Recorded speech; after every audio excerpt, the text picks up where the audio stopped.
அணைத்தான். உடனே அவங்க கதகதப்பு துடி துடிப்பு. இதுக்கப்புறம் வேற எந்த வரி வேணாலும் போட்டிருக்கலாம். டேய் தப்பு. அதுக்கு அடுத்த வரியை சொல்றாரு.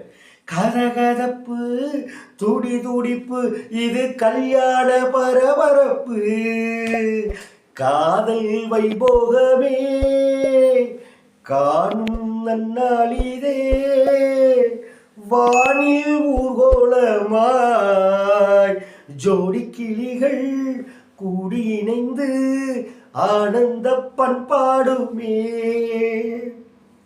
இதுக்கு அடுத்தாப்புல வரி பாருங்களேன். என்னங்க வார்த்தைகள், எளிமையான வார்த்தைகள், எளிமையான வார்த்தைகள்.